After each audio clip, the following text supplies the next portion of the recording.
Hello बच्चों, कैसे हैं आप लोग। स्वागत है आपका एजुकेशन एक्सप्रेस में। मेरा नाम है सुदर्शन कुमार और आज हम लोग एक नया टॉपिक लेकर आए हैं, इन्वर्टिबल फंक्शन। ये काफ़ी इंपॉर्टेंट है इसलिए कि आपको इसको यूज करके ही अगला एक पूरा चैप्टर पढ़ना है, इन्वर्स ट्रिगोनोमेट्रिक फंक्शन। तो इसको आप प्लीज़ ध्यान से पढ़िएगा।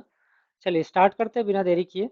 तो इन्वर्टिबल फंक्शन का जो डिफिनेशन है वो कुछ इस तरह है कि फंक्शन एक्स से वाई पे डिफाइंड है। ठीक है, एक्स से वाई पे डिफाइंड है और इसको इन्वर्टिबल फंक्शन तभी बोलेंगे जब एक फंक्शन ऐसा एग्जिस्ट करता हो, जो जी फंक्शन एग्जिस्ट करता हो वाई से एक्स पे, सच दैट कि जी ओ एफ एफ कीजिएगा तो I of identity function of X के बराबर आए, और एफ ओ जी ओ कीजिएगा तो Y identity function of Y के बराबर है। अब आप ध्यान दीजिए, ये तो काफ़ी टेक्निकल टर्म्स लिखा हुआ है, इसको अब आसान भाषा में समझते हैं कि क्या मीनिंग है इसका। ठीक है, पहला चीज़ तो ये समझना है कि inverse of any function, let's say F है, उसको हम डिनोट कैसे करते हैं, तो एफ ऑफ इनवर्स लिखते हैं ऐसे। ठीक है, अब ये तो डिनोशन हो गया। ठीक, कैसे इसको डिनोट करते हैं।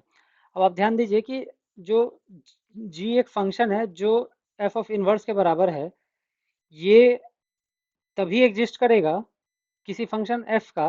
हम क्या करेंगे, हमारे पास एक फंक्शन एफ है, हम इस फंक्शन एफ का इनवर्स फंक्शन निकालना चाह रहे हैं, तो उस इनवर्स फंक्शन को हम बोलेंगे एफ ऑफ इनवर्स एक्स। इस तरीके से लिखेंगे इसको, सेम चीज़ यही हुआ। इसको ऐसे भी लिखेंगे, एफ इनवर्स एक्स।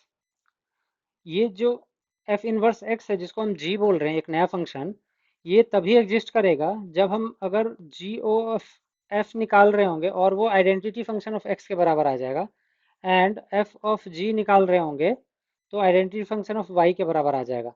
अब ध्यान दीजिए कि अगर आइडेंटिटी फंक्शन ऑफ एक्स क्या होता है, एक्स के बराबर होता है, and identity function of Y क्या होता है, वाई के बराबर होता है।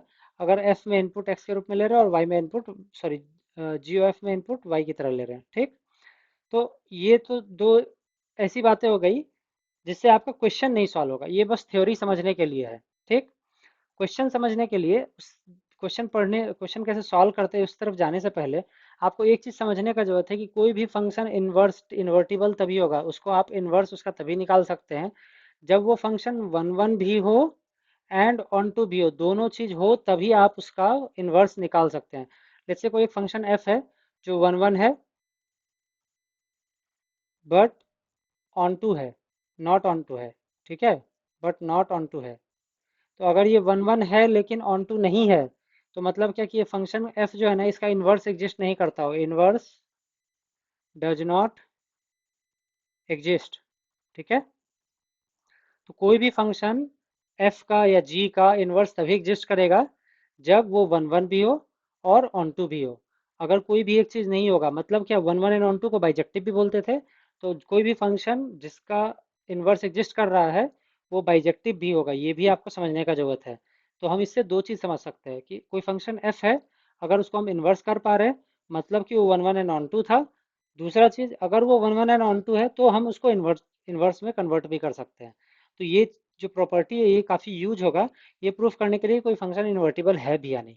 ठीक है, तो ये तो हो गई थ्योरी की बात है, लेकिन इससे आप क्वेश्चन कैसे सॉल्व कीजिएगा। लेट्स से अगर आपको हम एक फंक्शन एफ एक्स दे देते हैं, f x is equal to three minus four x. ठीक है, अब हम बोले कि इसका इन्वर्स फंक्शन निकालो, तो जो मैंने आपको पढ़ाया अभी इससे तो आप इन्वर्स फंक्शन नहीं निकाल सकते, तो इसको कैसे निकालते हैं वो देखिए। ठीक है, तो हम इन्वर्स फंक्शन कैसे निकालते हैं आप ध्यान दीजिएगा यहाँ पर। लेट्स से हमारे पास एक फंक्शन है f x equals to three minus four x. ठीक, अब हम चाहते हैं कि इसका इन्वर्स निकले। अब इन्वर्स निकालने से पहले आपको दो बातें ध्यान रखनी होगी। पहली बात क्या, ये वन वन होना चाहिए। दूसरी बात क्या, ये ऑन टू भी होना चाहिए। अब आप चलिए वन वन है या नहीं आप शायद अगर भूल गए हो, तो मैं एक बार वन वन निकाल कर दिखाता हूँ आपको। वन वन के लिए क्या करते हैं, f x one equals to f x two करते हैं और x one equals to x two अगर हम प्रूफ कर पाए तो मतलब ये वन वन होगा। तो three minus four x one is equal to three minus four x two होगा क्या। तो अगर हम ऐसा कर पा रहे हैं तो आप देखिए, तो थ्री से थ्री कट जाएगा, माइनस से माइनस कट जाएगा, फोर से फोर कट जाएगा, तो यहाँ से बचेगा x one equals to x two. मतलब क्या, ये वन वन तो है, एटलीस्ट पहला प्रॉपर्टी तो सेटिस्फाई हो रहा है, दिस इज वन वन, इसमें कोई दिक्कत नहीं है। फॉर ऑन टू क्या करेंगे, for onto, onto के लिए हम क्या करेंगे, ये जो फंक्शन एफ था ना ये हमने डिफाइन किया था आर से लेके आर पे। ठीक है, तो फॉर ऑन टू इसका कोडोमेन क्या है, ऑल रियल नंबर। इसका रेंज क्या है, रेंज ये क्या है, एक पॉलिनोमियल फंक्शन है, किसी भी पॉलिनोमियल फंक्शन का रेंज क्या होता है, ऑल रियल नंबर्स। तो ये रेंज हो गया इसका आर। मतलब क्या, ये ऑन टू भी है, क्यों, क्योंकि ये सी इक्वल्स टू आर प्रूफ कर पा रहे हैं हम यहाँ पर। तो दोनों कंडीशन जो चाहिए था किसी भी फंक्शन का इन्वर्स निकालने के लिए, that is one one and onto होना, वो दोनों यहाँ पे सेटिस्फाई हो रहा है। मतलब कि हम इसका इन्वर्स तो निकाल सकते हैं, लेकिन कैसे निकालेंगे इन्वर्स, ये अब तक तो हमने बताया ही नहीं। चलिए देखते हैं। इन्वर्स निकालना भी काफ़ी आसान है, बस हम यहाँ पे देखेंगे कि कैसे इसको निकालते हैं। तो हम लेट्स से इसको y लिखते हैं, y इक्वल्स टू 3 - 4x। हम क्या करेंगे ना कि सारा टर्म को एक साइड रख देंगे और सिर्फ x को एक साइड रखेंगे। हम x के टर्म्स में बाकी सारी चीज़ें लिखना चाह रहे हैं, तो अब हम क्या करेंगे, इस 4x को इधर लेंगे, 4x इक्वल्स टू y को उधर ले जाएंगे, 3 - y। ठीक। और x इक्वल्स टू 1/4 3 - y। ठीक। ये आ गया आपका इक्वेशन x के सेंस में। ठीक। अब अगर हम इसी चीज को रिप्लेस करना चाहते हैं ऐसे,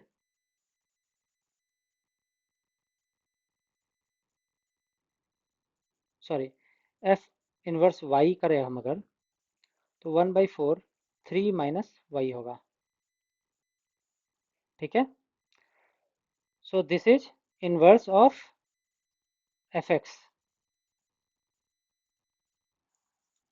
हमने क्या क्या ध्यान दीजिएगा, x को एक साइड लाए, ये जो x था यहाँ पर इसको एक साइड लाए, और बाकी सारे को एक साइड ले गए। जो भी बाकी सारा एक साइड आया, that will be actually inverse of f। और जो x है उसको हम f इनवर्स y से रिप्लेस कर दिए। ठीक है। एक और एग्जांपल लेते हैं आसानी से समझने के लिए। Let's say g of x लेते हैं इस बार 2x - 3। ठीक है। हम इसका इन्वर्स निकालना चाह रहे हैं, तो अब क्या करेंगे, g ऑफ x को y लिखेंगे, 2x - 3 लिखेंगे। ठीक। हम x को एक साइड लाएंगे और बाकी सारे को एक साइड भेजेंगे, तो 2x equals to Y plus 3, और x equals to 1/2 y+3। x को किससे रिप्लेस करेंगे, g इनवर्स ऑफ y से, इक्वल्स टू 1/2 y+3। हो गया क्या, ये आपका इनवर्स निकल गया। ठीक है। All right. सो यहाँ पर हमने दो डिफरेंट फंक्शन का इनवर्स निकाला। ठीक है। अब हम एक चीज़ और देखना चाहते हैं कि लेट्स से हमने तो बोल दिया कि जो वन वन है और ऑन टू है उसी का इन्वर्स निकाल सकते हैं, लेकिन लेट्स से क्या होगा अगर वन वन नहीं होगा या ऑन टू नहीं होगा, तो हम कैसे बताएंगे कि वो उसका इन्वर्स एग्जिस्ट नहीं करता। तो चलिए उसको भी हम लोग देखते हैं अभी, कि सिर्फ हम लोग यहाँ पर देखेंगे कि सिर्फ one one and onto function ही इन्वर्टिबल क्यों है। तो उसके लिए चलिए एक दो एग्जाम्पल लेते हैं। Let's say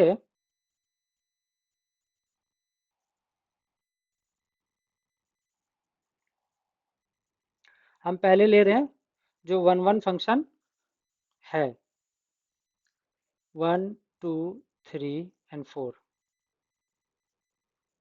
A B C and D। ठीक।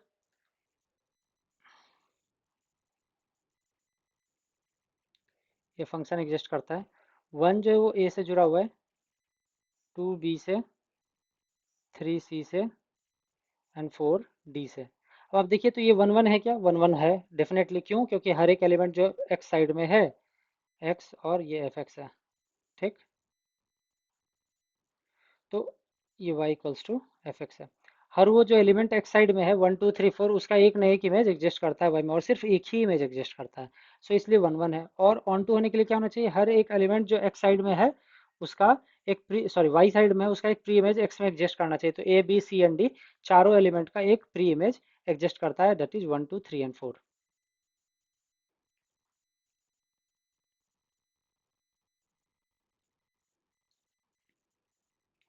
ठीक। तो ये वन वन है एंड ऑन टू भी है। अब ये one one and onto तो है, इसमें कोई दिक्कत नहीं, लेकिन ये इन्वर्टिबल है या नहीं कैसे होगा चेक करते हैं। चलिए, ये इस साइड अगर हम लिखें इनवर्स फंक्शन, ठीक, तो इनवर्स होने के लिए क्या होना चाहिए, देखिए तो d को इस बार इनपुट में लेंगे इनवर्स फंक्शन में। ये जो g है, g is equal to f inverse हम लिख रहे हैं यहाँ पर, ध्यान रखिएगा। ठीक है। तो इस बार ये जो आउटपुट है A B C and D, this will become an input. तो ए का एक प्री इमेज वन में एग्जिस्ट कर रहा है, बी का एक प्री इमेज टू में एग्जिस्ट कर रहा है, सी का एक प्री इमेज थ्री में एग्जिस्ट कर रहा है, डी का एक प्री इमेज फोर में एग्जिस्ट कर रहा है। And hence this inverse of f exist, इसमें कोई दिक्कत नहीं है। ठीक है। अब चलिए एक दूसरा एग्जांपल लेते हैं जो 1 1 नहीं है, और देखते हैं कि क्या होता है। 1 2 3 एंड 4, इसमें लिखेंगे A B and C.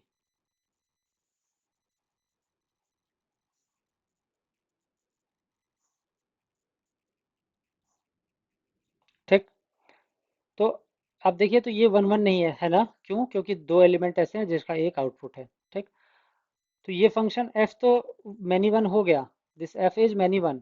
But अगर f इनवर्स निकालना चाहे, आप देखिए तो f इनवर्स अगर हम निकालना चाहे तो ये फंक्शन होगा क्या? f इनवर्स जिसको हम g बोलेंगे, ये फंक्शन ही नहीं होगा। क्यों? क्योंकि एक एलिमेंट का एक से ज़्यादा इमेज बन रहा है। For any given value of x there are two images, 1 and 2, है ना? तो एज सुन एज की जैसे ही आपका एक से ज़्यादा इमेज बनने लग जाए तो उसको हम फंक्शन ही नहीं बोलते। तो this is not a function, not a function, ये गलत है। ठीक, तो अगर ये फंक्शन ही नहीं है तो इन्वर्स भी एग्जिस्ट नहीं करेगा, तो इन्वर्स डज नॉट एग्जिस्ट। ठीक, ये तो हो गई 1 1 की बात। अब अगर हम ऑन टू देखें, ऑन टू चलिए चेक करते हैं क्या होता है।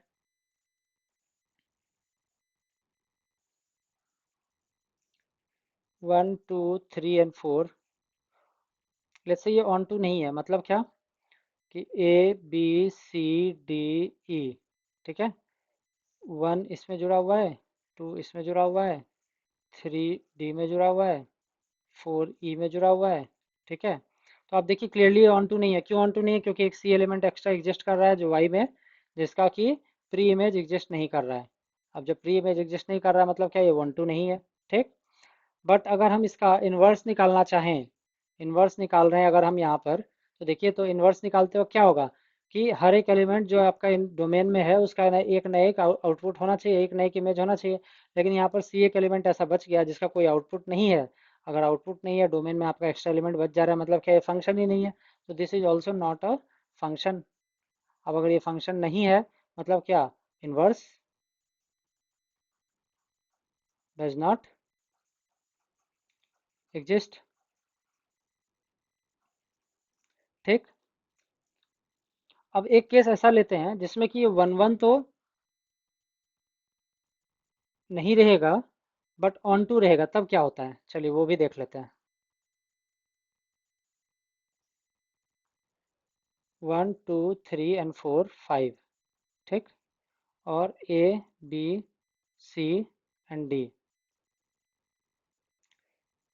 इस बार ये मैनी वन है लेकिन ऑन टू भी है। ऑन टू है मतलब क्या कि एक भी एलिमेंट वाई साइड में एग्जिस्ट नहीं करना चाहिए जिसका कोई भी प्री इमेज एग्जिस्ट ना करता हो। ठीक, तो ए बी सी डी चारों का प्री इमेज एग्जिस्ट कर रहा है, और ये मैनी वन भी है। तो देखिए ये मैनी वन है एंड ऑन टू है। ठीक है, तो ये मैनी वन है एंड ऑन टू है।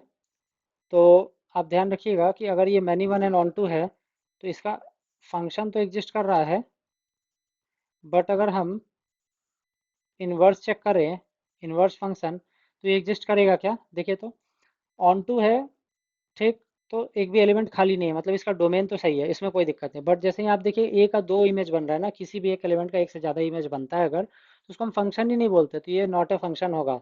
अपने आप ये नॉट ए फंक्शन हो जाएगा, नॉट ए फंक्शन। ठीक है, अब अगर ये फंक्शन ही नहीं है मतलब क्या कि inverse, inverse does not exist.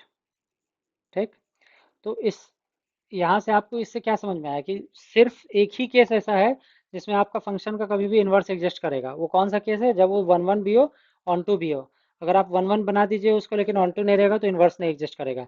On to रहेगा लेकिन 1 1 नहीं रहेगा तो भी एग्जिस्ट नहीं करेगा इसका इन्वर्स। ठीक है, सो जो अब तक हमने पढ़ा ना उसके बेसिस पे एक छोटा सा एग्जांपल, बहुत आसान सा एग्जांपल है, बट आपको कंसेप्ट को ना क्लियर करने के लिए, क्लैरिटी लाने के लिए काफ़ी अच्छा क्वेश्चन ये। तो चलिए, ये एक फंक्शन है हमारे पास, जो फंक्शन डिफाइन है कैसे? देखिए तो फंक्शन एफ डिफाइंड है एन से लेके वाई पे, सच दैट कि एफ एक्स जो है वो 4x+3 है, एंड y जो है, ये जो y है, this y is set of all natural number such that y is equal to 4x+3। और इसका जो डोमेन है वो तो नेचुरल नंबर है ही। हमें क्या करना है कि दिखाना है कि so that f is invertible. ठीक, इन्वर्टिबल दिखाने के लिए क्या करना होता है, तो इधर पहले बताया था, फॉर इन्वर्टिबल फंक्शन क्या होना चाहिए, 1 1 एंड ऑन टू, दोनों होना चाहिए। तो हम फॉर 1 1 चेक करते हैं, फॉर 1 1 के लिए क्या होना चाहिए, आप ध्यान से देखिएगा, f(x1) is equal to f(x2) होना चाहिए। अब अगर f(x1) इक्वल्स टू f(x2) है, मतलब क्या कि 4x1 plus 3 equals to 4x2 plus 3 होना चाहिए। अब 3 3 कटा दीजिए, 4 4 कटा दीजिए, तो क्या बचेगा, x1 इक्वल्स टू x2 बचेगा। जैसे ही आपको x1 इक्वल्स टू x2 दिखा, मतलब क्या कि ये 1 1 है। ऑन टू के लिए देखते हैं, तो ऑन टू के लिए हमें क्या प्रूफ करना होगा कि c equals to r proof करना होगा। ठीक, तो अब इसका कोडोमेन क्या है, कोडोमेन क्या है, y है ना। और y क्या है कि all natural number such that कि y इक्वल्स टू 4x+3। तो इसमें क्या क्या आ जाएगा, x इक्वल्स टू 1 पुट करेंगे तो y equals to 7 11 15 19 and so on. तो और इसका जो रेंज है इस फंक्शन का 4x+3, इसका भी रेंज क्या है, सेम ही है, 7 11 15 19 एंड सो ऑन। तो आप देखिए, तो इसका कोडोमेन इक्वल्स टू रेंज आ रहा है क्या, तो मतलब क्या, इसको हम बोल सकेंगे ये ऑन टू फंक्शन है ना। ये ऑन टू फंक्शन है, मतलब क्या कि अगर कोई भी फंक्शन 1 1 एंड ऑन टू हो रहा है, मतलब क्या कि f इज इन्वर्टिबल। ये तो हमने प्रूफ कर दिया। अब इसका इन्वर्स निकालना है, तो इन्वर्स निकालना तो काफ़ी आसान है। इन्वर्स कैसे निकालते हैं, देखिए कि y इक्वल्स टू 4x+3 लिखेंगे।